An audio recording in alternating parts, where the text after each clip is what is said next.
एक बार आयशा नाम की एक युवती रहती थी जो एक छोटे से तटीय गांव में रहती थी। आयशा को हमेशा अपने घर को परिभाषित करने वाली लहरों और नमकीन हवा से परे किसी चीज की चाहत महसूस होती थी। उसके सपने दूरदराज के स्थानों और भव्य रोमांचों से भरे हुए थे, जो उसकी दादी द्वारा उसे समुद्र के पार की भूमि के बारे में बताई गई कहानियों से प्रेरित थे। एक शाम, जब सूरज नारंगी और गुलाबी रंग में डूब रहा था, आयशा अपनी दादी के साथ आग के पास बैठी थी। सुनहरे गुंबदों और हलचल भरे बाजारों से भरे दूर के शहर के बारे में बात करते हुए बूढ़ी औरत की आंखें चमक उठीं। आयशा को लगा कि उसका दिल एक ऐसी लालसा से भर गया है जिसे वह अब और नजरअंदाज नहीं कर सकती थी। उस रात उसने फैसला किया कि वह अपने एकमात्र घर को छोड़कर, जिसे वह कभी जानती थी, अपनी यात्रा पर निकलेगी। सामान का एक छोटा सा बंडल और अपनी दादी के आशीर्वाद के साथ आयशा अपने सपनों के शहर की ओर जाने वाले एक व्यापारी जहाज पर चढ़ गई। यात्रा लंबी और कठिन थी, तूफानों और रातों की नींद हराम करने वाली थी।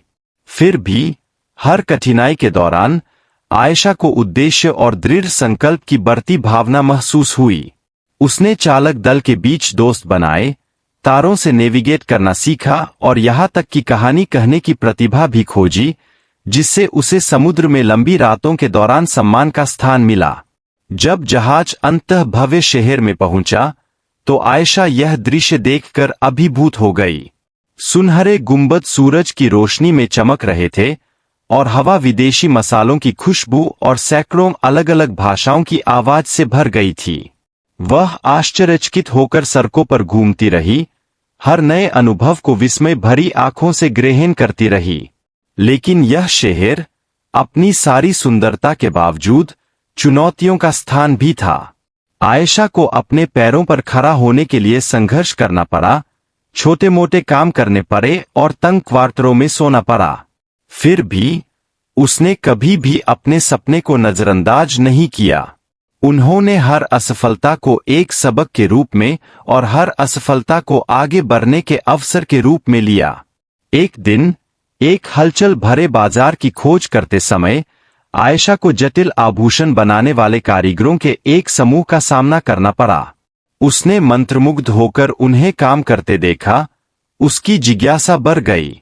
उन्होंने कारीगरों के साथ बातचीत शुरू की और अपने उत्साह और दृढ़ संकल्प के माध्यम से उन्हें अपनी कला सिखाने के लिए मना लिया। आयशा ने खुद को सीखने के लिए समर्पित कर दिया, अपने द्वारा बनाए गए प्रत्येक टुकड़े में अपना दिल लगाया। समय के साथ उनकी प्रतिभा निखरती गई और उनके अनूठे डिजाइनों ने ध्यान आकर्षित करना शुरू कर दिया।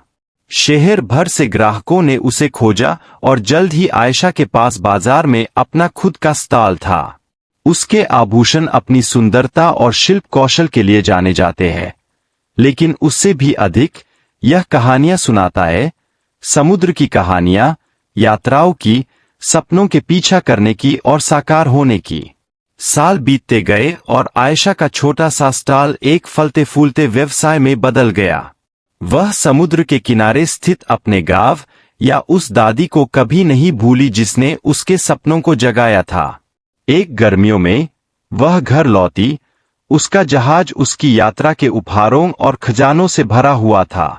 अपने गांव में आयशा का खुले दिल से स्वागत किया गया। उन्होंने अपनी कहानियां और सीखे गए सबक साझा किए, जिससे दूसरों को अपने सपने पूरे करने की प्रेरणा मिली।